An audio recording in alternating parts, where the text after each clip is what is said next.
So guys, as you can see in this video, I'm very happy. In fact, I'm even dancing because my daughter finally convinced me to make puff-puff for her during this meet-and break. I told her, my dear, I've never made puff-puff in my life before. But you know how children can be once they start begging you sweetly. So today, I decided to make it for her as a loving mom. How can I say no to my child? But let me confess, I was a bit nervous. I have to go on the internet and watch series of videos on how to make puff-puff. After watching so many tutorials, my confidence became very high. I said to myself, yes, I can do this. So let's start.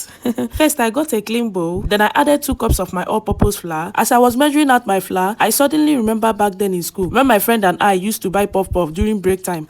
Those were good old days. We will buy like 10 naira puff-puff and pair it with sachet ice cream. You see that combo? It bangs. The way that puff-puff and ice cream used to melt together, it felt like enjoyment from heaven. I just stood there smiling at the memory, thinking, wow, now I'm the one making it for my daughter. Life truly goes full circle. A few spoons of powdered milk to make it so creamy, a pinch of salt to balance the taste, a little nutmeg for nice flavor, and of course yeast so your puff-puff can rise and become so fluffy. So I've added my sugar earlier. Then I mix all the dry ingredients together, mix them very well. In my case, I decided to wear a hand glove to mix my ingredients just to feel like a professional chef.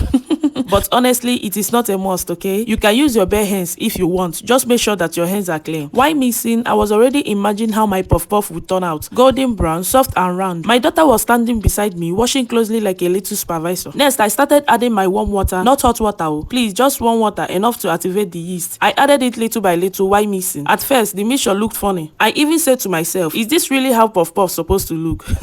My daughter asked, Mommy, is this how puff-puff looks before frying? I told her, my dear, just wait and see, we are getting there. The batter started getting sticky and it was all over my hand. Thank God I was wearing gloves. I was laughing at myself, saying, who sent me to do this job? I kept mixing until everything became smooth and stretchy, just like the videos I watched earlier showed me. At that moment, I felt like I had accomplished my mission. But wait, we still have a long way to go. After mixing, I covered it with my pot cover. You can also use a clean towel or a nylon bag if you want. Then I placed it in a warm spot to rise for about 1 hour. While waiting, I couldn't just sit still. I started preparing my fresh pepper and onions. I will use it to spice up my puff-puff. My daughter, on the other hand, was getting impatient. After 1 hour, I opened the bowl and wow.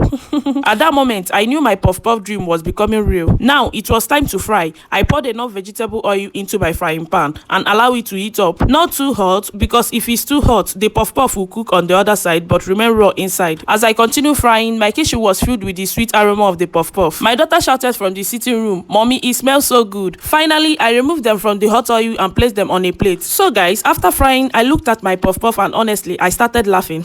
Because tell me why my puff-puff refused to be round. But when I tested it, my goodness, it was so soft and delicious. I said to myself, forget the shape, this one a premium puff-puff. I'm saying the truth, it might not look perfect, but it's tasty and yummy, okay?